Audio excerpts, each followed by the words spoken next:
But anyway, that's where we were heading this one day. So we all packed up. We're in Beatty, Nevada, which is the Burrow Inn. I can tell you that's where we always hold up at. And we take off from there every morning to go do the AM and the PM push. That's what you call it when the war is on. You call it the push. So we had one in the morning called AM push, one in the afternoon PM push. So we were all heading up for the AM push in a convoy. There's 3 vehicles, probably about 3 to 4 people per vehicle. I'm in the lead vehicle with the ranking guy. He's driving, and I'm right behind him. And then there's another gentleman in the passenger seat across from the driver, and then there's a young lady next to me. And we're all going up. And the ranking guy had been there the week before, and he had seen the craft fly by, because that one's out there on the internet. You can pull down the video. There's a report that goes along with it. There's a video that we can watch right now? Right now, yeah. What would he search? Search for, let me think, Nellis Test Range UFO 1994. Dun, dun, dun. Who filmed this? This was filmed by the operators on the range, because we're putting these pilots in a risky situation by playing war with them, but we're training them. So if there is any kind of a mishap or a pilot or plane goes down, everything needs to be recorded. So this is it right here? Yes. So this video is being taken by one of these cameras that's up on the range. And along the bottom, you see that this is also trying to lock on to the craft so it can, follow it as it goes in and out, because this is the kind of way that you want to track if there's a craft that is having problems. And This is moving very erratically. Right. So this is what the ranking guy saw. Can I pause you for a second? This tracking, is this manual, or is this like some sort of an automated system? It's an automated system. So the automated system is having a hard time locking on to it. Yeah, if it locks on, you'll see a big spike, and that means that it finally locks on. Right now it's trying to, but something is stopping it from locking on, and they think it was the craft. It's moving like crazy, side to side, all over. There's actually a recording that goes with it where you hear the guys going, "Hey, does anybody know what this is? What's going on here?" Can we hear that?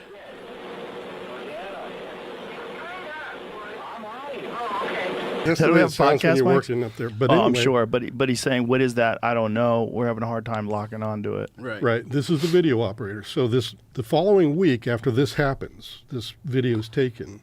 The ranking guy who had been there the week before and saw this thing flying, he takes us in this, when you go on the range through this one gate here, it goes up a little ways, and then there's a cantonment area. It's got a very small place where you can change your tires, get gas, minor maintenance to get your butt home if you have a car that's busted.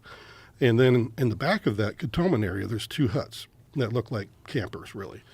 Glorified campers. So the video operators are in the one that's off to the northeast of the cantonment, and in the very corner of it. And the ranking guy just says, "We all have to go in here. We're going to go talk to the video operators. We have to do this." And this was because the week prior, everybody came back to garrison or back to our unit, and they had seen this thing, and they were all talking about this UFO. So we go in there, and there's the video operator. He has us all write our names down, whether we were there and saw it the first week or not. Then he makes us all sit down and watch that video. And he says, "Do you know what this is?" And we're like, "No." And then he just said, "Okay, thank you." And then after everybody that was there saw it and wrote their name down, we were allowed to leave. And that was all that was required. And so I was like, "Well, what was that all about?" But then as I'm exiting, this lady that had been sitting against the wall on the far part of this little hut that we were in, and she grabs my arm and she just says, "There's somebody on the range. Don't talk to him." And she was really, really freaked out. And I'm like, "Thanks, strange, freaky lady. Got it." And I'm like, whatever. So we all hop out, we get in the vehicles, and then start taking off towards Quartz Mountain, because right at that cantonment area, there's a hard right. There's a hard right that goes off to Quartz Mountain. And about half a mile to a mile down that road, it's all dirt road up, by the way, there's this guy. It looks like he's wearing a uniform like we are. He got battle dress uniform on. So he sees us, and he starts to look like he's running, and he's got this really weird run like his arms are kind of flailing behind him. It's like he was running against the hurricane wind, and it was like he was going to fall over at any time. And I was like, yeah, it's a bit windy today, but it ain't that bad. So it looked really strange. And then I began to notice his skin tone looked like he might be hypothermic. And I'm thinking, oh, crap, this dude's been out here. It's freaking freezing out here, because it was a very cold day, and the wind was blowing. It was, those cold days where it didn't matter how many layers you had on.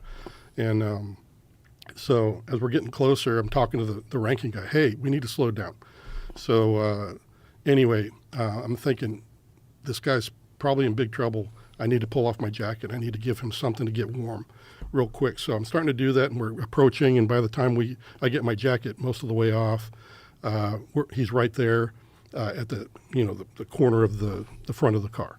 And So he looks pale? Is that what you're saying? He looked like an albino with a very bluish kind of undertone. If you could imagine, So you're assuming you're immediately associating that with he's freezing. Yeah, because that's all I could equate it to. Right. And then as I'm starting to open my door to try to administer aid to this guy, the dude in the front passenger seat screams he's got no ears. And I thought that was pretty rude, because I was like, the guy's in trouble. Does he have a hat on? He's got a hat on, and he's got BDUs that look absolutely clean, pristine. And when you're uprange, you do not wear your cleanest uniform. You're in a dirty environment. You wear your scuffed up boots. You don't take them with you. So he's got clean battle dress uniform. Everything. United States military very uniform. Out of place. Yeah, it looks very out of place when I finally do it. But anyway, I step out onto the roadway, and this guy screams that he's got no ears.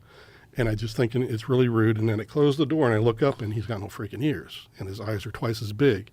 And I'm like, yeah, what the hell did I just walk into? This guy's not from around How here. far away from him are you? Probably from me to Just a few Logan. feet. Yeah, just talking distance. Okay. And I'm starting to freak out, but then he starts to talk to me, and it's not my language, but it's coming to the understanding is like coming into my mind about every word he's saying. So he's actually saying words. He's saying words, but it doesn't sound like anything I've heard before. But you're understanding what he's saying. But I'm understanding. So I know there's a telepathic thing going on here, and it calms me down at the same time because I'm having to respond to him. And he's like, hello, I'm having trouble with my craft. I need some repair material. Do you know where I could find some tritium? And this is what he's talking to me about. And I'm like, you mean titanium? Because I didn't know anything about tritium at the time. But titanium, he's like, no, it's not it. And I'm like, well, at this point in my career, I had just left the program. So I knew where Dreamland was. And I pointed to the mountain range because you can see for days in the desert. But I pointed towards the mountain range and I said, Dreamland's just over there. And this wave of emotion hit me like disgust. Like, I am not going to talk to those barbarians and murderers. Wow, so he was saying that to you, like his reaction to going to the military base was... Exactly, yeah. He did not like it. He said, I am not going to talk to those people. And then I was like, well, shoot. And it was barbarians and murderers? He literally, that was what he called them, yes. And mentally, that's what it was. But the emotion... Tritium, is this a real thing? Well, that's what... I've had a lot of friends. There's analysts also that were on the top secret network that were trying to help me understand what material... We were throwing everything at him. We're like, is it this? Is it this? And he's and then like, finally, no. That's the one. When they hit tritium, I was like, that's what it was. That's what he said. What is tritium? It's a type of... well, can he bring it up on the... Yeah, sure. Yeah, because it should pop up on Wikipedia pretty quick. But it has some properties that probably would work. But are you saying tritium? Yeah, tritium is... that's the stuff that's in Loom. Like in your watch, when your watch glows, that's they make those where they're basically like radioactive isotopes that stay lit.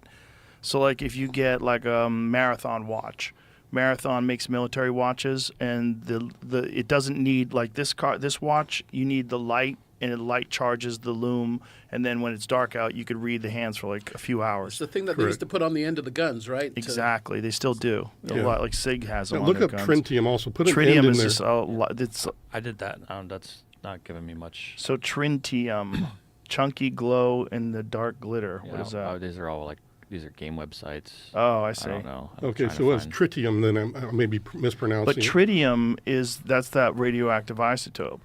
That's the stuff that emits light. Yep. So it emits a weak form of radiation. Yes. A rare radioactive isotope of hydrogen with a half-life of 12.3 years. Mm-hmm. Okay. So this is what he's asking me for. So he's asking you for that stuff? Tritium? Yep. And I'm like, I don't know where to get. Oh, look at that. It's used in boosted fission weapons and thermonuclear weapons. Oh, great. That sounds reassuring, right? I wonder what the fuck it's doing on your wrist. Is there anybody... This is what the best image that we have of what he could have looked like. Oh, boy. Can you send that to Jamie? Yeah, I don't know Jamie's number, but we'll find a way to... Is that an iPhone or an Android? Yeah. Yeah. Is that an iPhone? If I had my phone, I would, but it's out there, I think. Yeah, airdrop it to Jamie. Do you know how to do that? There was How that dare one. you not know how to do that? Oh, and there's a Your three-dimensional. guy works with UFOs. You better know how to do that. Well, there's a three-dimensional image of the craft as well that is really spot on from what I saw that day. Yeah. Because not only did I see this guy running towards us and talking to him, but off the shoulder on the north side of the roadway, that's where the craft was just resting on the desert floor. And I got a really good look at it at that point. And this guy did a 3D rendering of the description, and it's spot on as I've ever seen. It's almost perfect. So he asks you for tritium. You tell him this is what it looked like. This is what the guy looked like. Pretty close to it. Yo. The nose was a little bit rounder on the end, but that was a really good rendition. But yeah, his eyes almost came out to here on the temple. Wow. And that would freak me out. It freaked me out. I mean, honestly, I'm not an easy guy to get freaked out, but that really put that, like you just saw an alligator pop up out of the water kind of thing. Right. So when you tell him go to Dreamland, it says, I'm not going to go where those murderers and barbarians are. And then what happens? And he said, no. So I was like, well, where else can I possibly point him to? Because I'm like, I don't know any metallurgists or whatever. So I'm thinking to myself, and I relayed to him. I said, well, I'm taking college classes down in the city of Vegas, Las Vegas.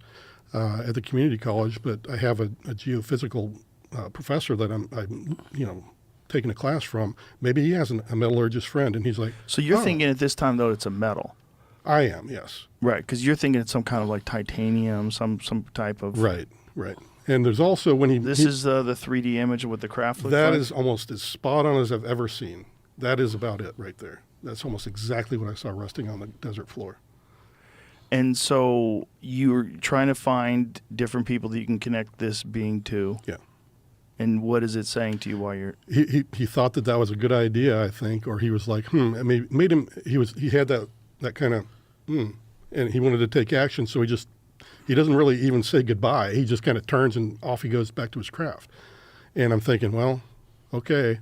And I get back in the car, and sometime during that conversation with this entity, I remembered looking over at my friends in the car, and they had the weirdest look on their face, like they were all zonked out, totally zombied, like they couldn't even, they were just drooling on themselves. Were they just because they were flabbergasted, or was it because something was going on? Well, I figured out that maybe it was done by this entity because none of them seemed to even remember the incident. Only a few people seems to remember that we stopped, that we had talked to somebody on the roadway, but it was mainly the people that were in the back of the convoy. So they didn't see it up close like you did? Right, like we did. The people so how that were far right away there, would they be?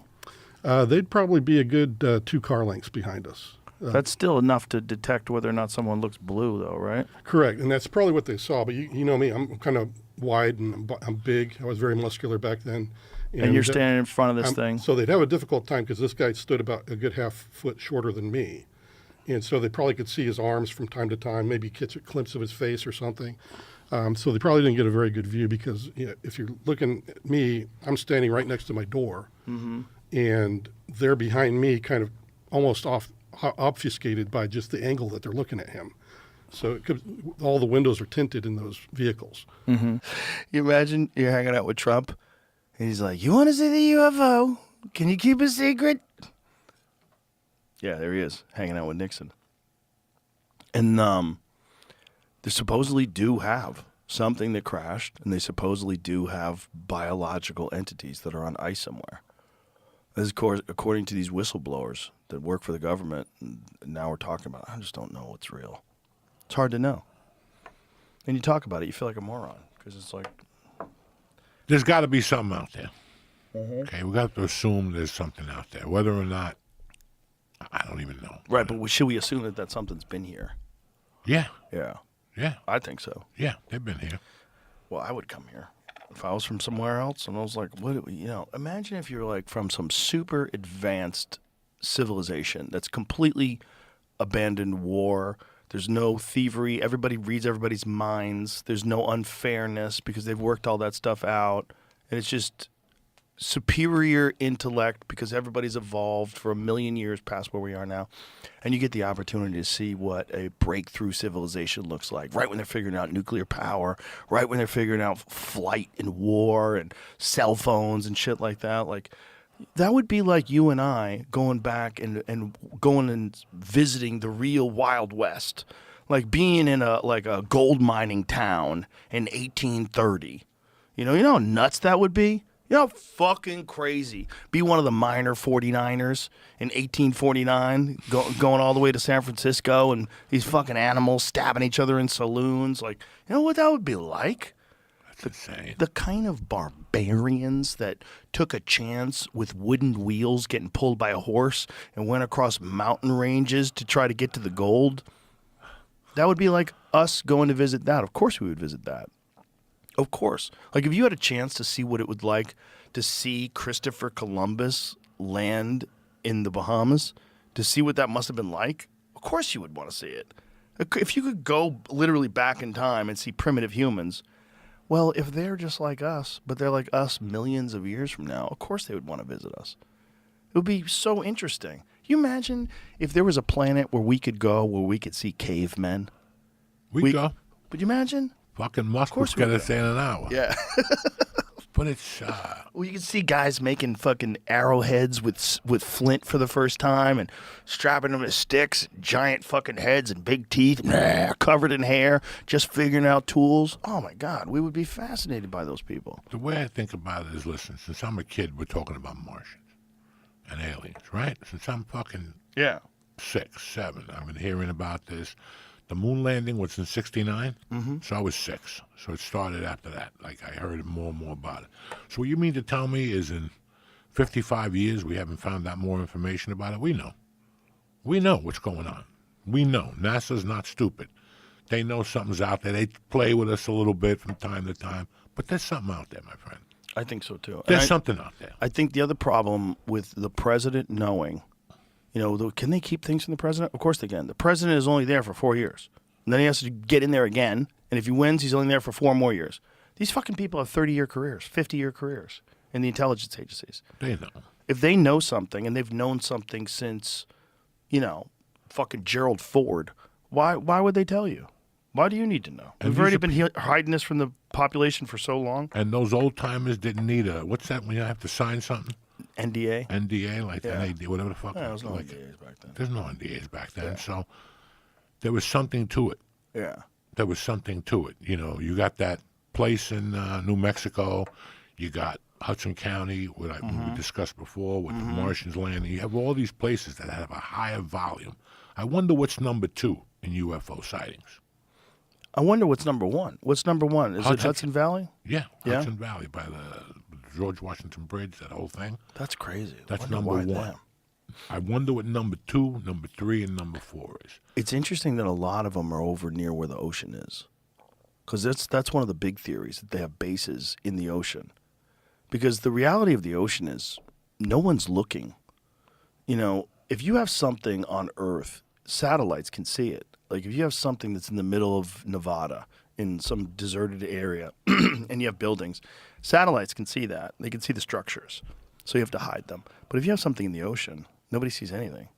We've only explored, what is the percentage of the ocean floor that we have explored? I think it's like 10%. I think it's somewhere around 10, maybe 20%. So that means that 80% of the ocean floor is undiscovered. We have no idea what's down there. And it's, a mile, 2 miles deep in some spots. If you're from a super sophisticated civilization that's millions of light years away, and you can come here instantaneously, and you have the ability to traverse in these what they call transmedium craft, which means they can go through air, go through water. Just it creates a gravity bubble around it and go through everything. That's what they think these things are doing. That's what they can go 500 knots underwater, just like nothing we have could do that. And if they have bases under the ocean, it makes sense that these sightings are all near the ocean. It just totally makes sense. A lot happens in the ocean. That ocean's stronger than what you fucking think. Yeah. I love going to a beach and just sitting on Jamie? the beach and Seabed watching the ocean. 2030. Seabed 2030, what they've mapped out. They've gotten 30% mapped. They're trying to get the whole thing done by 2030. Oh, really? Yeah. Oh, interesting. Oh, what if they find a base? Yeah. So you What can if they go- get down there and they find bases? What is all that stuff? What are those lines? I'm guessing that's where they probably sent their drones. Probably. You know, Whoa. Looks like a pool scrubber. You know. It Wha- just kinda oh, goes. that's crazy. Shit. So they're scouring the ocean floor to try to get them. That's why the aliens are going to come out. Wow, that's Hawaii. Whoa. Oh, that's not Hawaii. Hawaii's over here. It is? Yeah. What's that? What are probably those like islands in the middle? Oh, is that Catalina? and shit, yeah. Oh, I see. Oh, you were zoomed in. Yeah.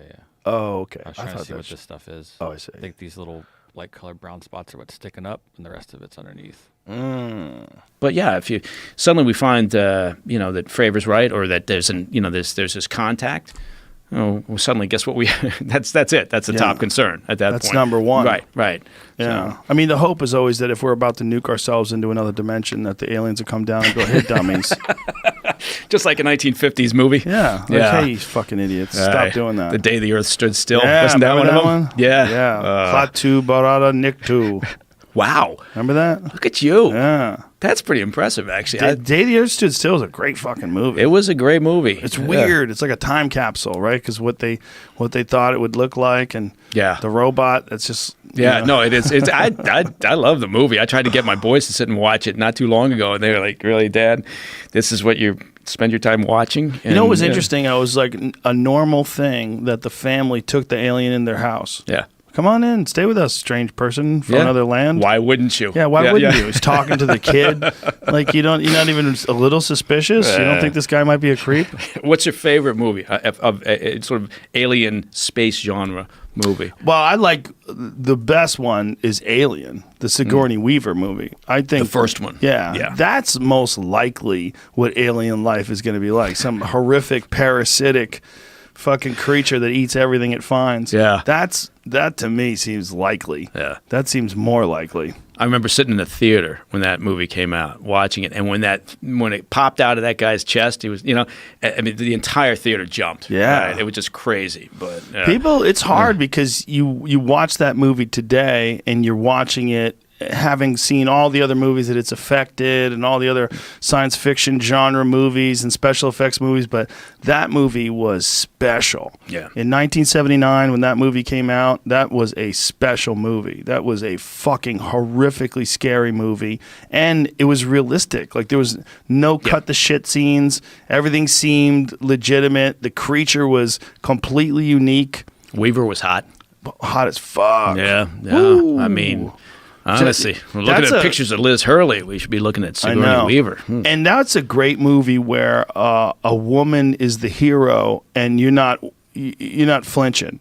There's no part where you're going, what is she doing? She's kicking everybody's ass. Get the fuck out of here. That's a movie where like that's a real hero. Yeah. That's a real hero who rises to the occasion in this horrific situation where this ship has been overtaken by an alien. I think that there's things out there. I don't know if I believe. I want to believe that we've been visited, but I don't know if I believe. I think there's things out there. Yeah, I'm on board with what the second part of that as well. Yeah. I don't know. I find it hard to believe it would be such a secret, but and also knowing the U.S. government. Look, I mean, it's harder to find out from the network when they're going to start this show than it is getting secrets out of Washington D.C. Right? So I'm thinking, we would have known for now if it had happened, but I do believe there's other shit out there, right? I can't believe we're it. No, I can't don't. believe it. I don't think we're it. But maybe we're being hopeful. I can't believe we're it. I mean, but But I'm also fascinated to think that if they did know that that something was here, that they would visit it occasionally. drop in on it occasionally for a scientific expedition, just see what the fuck we're up to. Yeah, unless they just got so disgusted the last time, they just thought, that's it, I'm done. I don't think so. We don't get disgusted. We don't get disgusted when we go visit baboons. When we study baboons, scientists return. Robert Sapolsky, he spent many years going back and forth to Africa studying baboons. And baboons are boring as fuck compared to people. if you weren't a person, if you were from some enlightened race, a million years advanced from us, you would be so fascinated to come by and look at people. Yeah, although they probably look at us like we're a bunch of shit-flinging monkeys, so I think you're probably right. Yeah. I mean, if we had a time machine, tell me it wouldn't be amazing if there was a time machine, but it could only go back 500,000 years ago to the beginning of man. Like the early, whatever ancient hominid that was alive back then. God damn, that would be fascinating to be a fly on the wall and watch these primitive humanoids try to figure out fire and try to figure out hunting and become what we are today. Yeah. Oh, there would probably be moments, right? Yeah. I wouldn't want to sit and watch the whole thing because I think that would be, boring as shit. I mean, come on, just get on with it. Chip that rock into a circle, do something with it. Come on, but I think that you're right. I mean, if there's higher life forms out there, and you'd have to assume they are higher life forms if they're traveling, these distances. And looking at the issues of propulsion systems for hypersonic flight, et cetera. Would they look at this bunch of folks down here and think, just not interested? I don't know. I think at a certain point in time, it would be unnecessary to physically visit. I feel like maybe they're watching us through the Samsung TVs. Yeah. See, it all comes. That's the thing about it. It all comes back around full circle. Yeah.